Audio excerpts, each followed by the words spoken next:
சிறப்பு விவாத அரங்கில் நம்முடைய மனிதநேய மக்கள் கட்சியின் தலைவரும் நாகப்பட்டினம் தொகுதி சட்டமன்ற உறுப்பினருமான பேராசிரியர் ஜாவஹருல்லா நம்மோடு இணைந்திருக்கிறார்.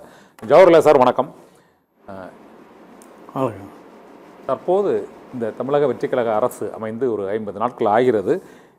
இன்று நீங்கள் செய்தியாளர்களுக்கு அளித்த ஒரு கூட்டு பேட்டியில் நீதியரசர் ஹரிபரந்தாமன் மற்றும் பல்வேறு அமைப்புகளைச் சேர்ந்தவர்களோடு இணைந்து அளித்த இந்த பேட்டியின் போது ஒரு சட்டம் இயற்றப்பட வேண்டும் ஒரு தீர்ப்புக்கு ஒரு உத்தரவுக்கு எதிராக என்று கூறியிருந்தீர்கள். ஆனால் இப்போது கூட்டணி ஆட்சி இங்கு இருக்கிறது. இந்த கூட்டணி ஆட்சியில் ஆணவ கொலைக்கு எதிரான சட்டம் என்றாலும் அதற்கான நடவடிக்கையை எடுப்போம் என்று சமூக நீதித்துறை அமைச்சர் வன்னியரசு தெரிவிக்கிறார்.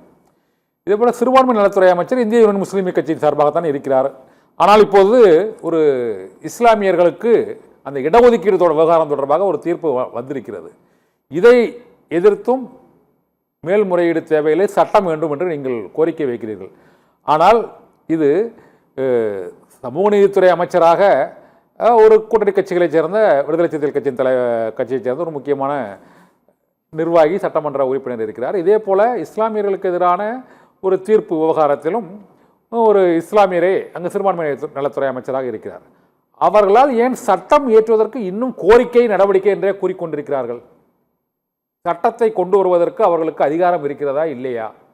அல்லது முதலமைச்சரிடம் அது தொடர்பாக பேச முடியவில்லையா? வெளியிலிருந்து ஒரு கட்சி எதிர்கட்சியின் கோரிக்கைகளைப் போலவே இப்போதும் அந்த கோரிக்கைகளாகவே இருக்கின்றனவே, என்ன காரணம் நினைக்கிறீங்க? கூட்டணி ஆட்சியில் இது வெற்றிகரமான செயல்பாடுகளாக இந்த முன்னெடுப்புகள் இல்லையே, அது என்ன காரணம் நினைக்கிறீங்க? அது ஒரு பக்கம் இருக்கு. முக்கியமா இந்த பிரச்சனை என்ன அப்படிங்கிறத நான் விவரிக்க விரும்புகிறேன்.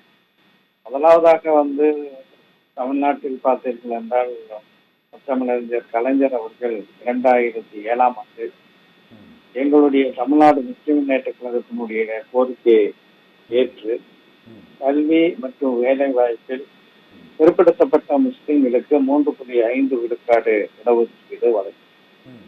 அதற்கு முன்பு இடஒதுக்கீடு இருக்கின்றது. ஆனால் பிற்படுத்தப்பட்ட சமூகத்தாரோடு சேர்ந்து முஸ்லிம்களும் உள்ளடங்கி அந்த இடஒதுக்கீடு இருந்தது. அந்த 30% விழுக்காடு இடஒதுக்கீடு அதெல்லாம் மற்ற சமூகங்களோடு போட்டி போட முடியவில்லை. அதனால கல்வி மற்றும் வேலை வாய்ப்பு எங்களுக்கு கிடைப்பது இல்லை என்பதனால தனியான ஒரு இடஒதுக்கீடு வேண்டும் என்ற ஒரு கோரிக்கையை நாங்கள் வலியுறுத்தோம். அந்த கோரிக்கையினுடைய அடிப்படையிலே தான் செப்டம்பர் மாதம் 2007 முத்தமிழறிஞர் கலைஞர் அவர்கள் 3.5 விழுக்காடு இடஒதுக்கீடு வழங்கினார்.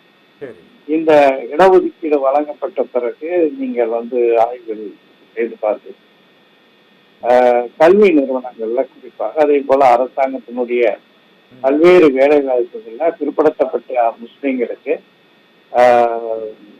இடஒதுக்கீடின் காரணமாக நல்ல பலன் கிடைத்தது. இதுல இன்னொரு கோணம் என்னவென்றால், பிற்படுத்தப்பட்ட மிகவும் பிற்படுத்தப்பட்ட சமூகத்திலிருந்து இஸ்லாத்தை தழுவக்கூடிய மக்கள் இந்த இடஒதுக்கீடு பொருந்துமா இல்லையா என்ற ஒரு கேள்வி எழுகிறது.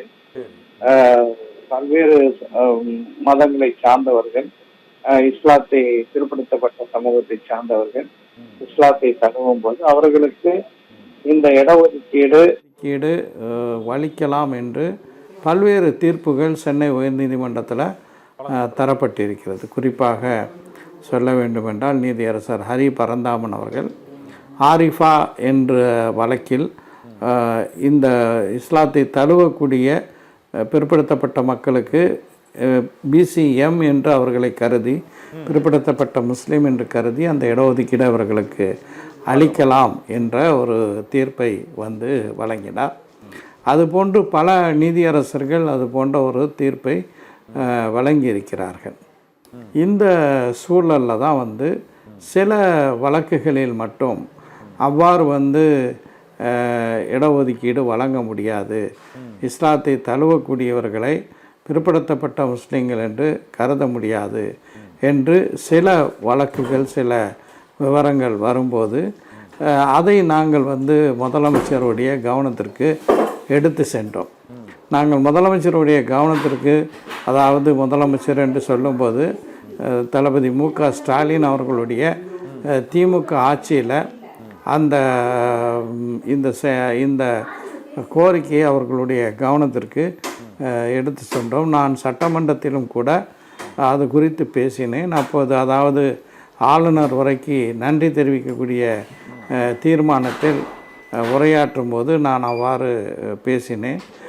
என்னுடைய உரைக்கு பதிலளித்து பேசிய அன்றைய முதலமைச்சர் மு.க.ஸ்டாலின் அவர்கள் என் பெயரை குறிப்பிட்டு இது குறித்து சட்ட நிபுணர்களுடன் கலந்து பேசி இடஒதுக்கீடு வழங்கப்படும் என்று அவர் உறுதியளித்தார். அந்த அடிப்படையிலே தான் அன்று தமிழ்நாடு பிற்படுத்தப்பட்டோர் ஆணையம், பேக்வர்ட் கிளாஸ் கமிஷன், நீதியரசர் பாரதிதாசன் தலைமையில் இருந்தது.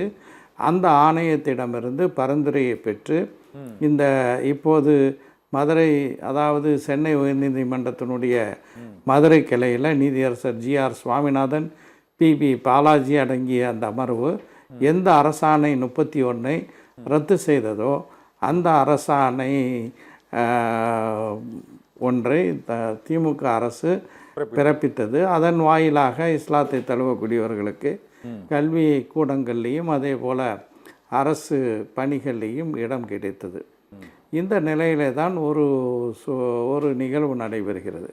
அதாவது தூத்துக்குடி மாவட்டத்தை சேர்ந்த ஒருவர் கோயில்பட்டி சரக தாசில்தாரிடம் நான் இஸ்லாத்தை தழுவியவன், 2016 தழுவினேன், என்னுடைய பிள்ளைகள் இருக்கின்றார்கள், அவர்களுக்கு பிற்படுத்தப்பட்ட முஸ்லீம்கள் பிசிஎம் என்ற சர்டிஃபிகேட் வேணும், சான்றிதழ் வேண்டும் அப்படின்ட்டு விண்ணப்பிக்கும்போது அதற்காக முதல்ல எனக்கு வேணும் அப்படின்ட்டு அவர் விண்ணப்பிக்கும்போது அவருக்கு அந்த வட்டாட்சியர் தாசில்தார் இந்த சான்றிதழை தருவதற்கு மறுக்கிறார். மறுத்த பிறகு அவர் இப்போது நடந்ததல்ல, 2022 இந்த நிகழ்வு நடைபெறுகிறது. அப்போது அவர் மதுரை கிளையில் இந்த வழக்கை தொடுக்கிறார். 2022 தொடுக்கப்பட்ட வழக்கை, அதாவது உயர்நீதிமன்றத்தில் போர்ட்ஃபோலியோ மாறிக்கொண்டே இருக்கும்.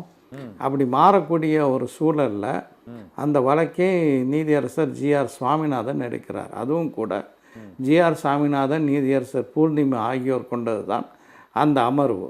ஆனால் நீதியரசர் பூர்ணிமா அவர்கள் விடுப்பில் இருந்த நிலையிலையும் கூட நீதியரசர் பி.பி. பாலாஜியை தன்னுடைய அமர்வில் சேர்த்து கொண்டு இந்த அரசாணை 31 அவர் ரத்து செய்கிறார். அந்த தீர்ப்பில் அவர் சொல்லக்கூடிய பல்வேறு செய்திகள் இருக்கின்றது. அதாவது முதல்ல எனக்கு பிசிஎம் சர்டிஃபிகேட் வேணும் அப்படிங்கிறது தான் ஷமீர் அகமதுடைய கோரிக்கை. ஒன்று, நாங்கள் அந்த சான்றிதழை கொடுக்கலாம் அல்லது கொடுப்பதற்கு மறுக்கலாம்.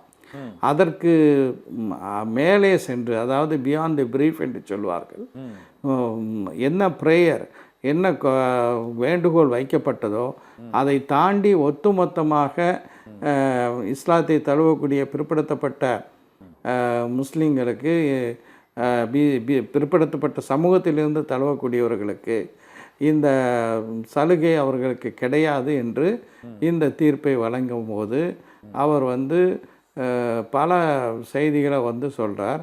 இஸ்லாம் இஸ் எ ப்ராஸ்டிலைசிங் ரிலிஜன் என்று சொல்கிறார், மதமாற்றக்கூடிய ஒரு மதம் என்று சொல்கிறார். அது மட்டுமல்லாமல் முதலமைச்சர் ஜோசப் விஜய் தமிழ்நாட்டின் முதலமைச்சராக பதவியேற்ற பிறகு தீவிரவாத, அதாவது அடிப்படைவாத அமைப்புகள், ஃபண்டமெண்டலிஸ்ட் ஆர்கனைசேஷன், அவங்களுக்கெல்லாம் ஒரு பெரிய தெம்பு விட்டது அப்படின்ட்டு சொல்லக்கூடிய வரிகள்லாம் அவருடைய தீர்ப்பில்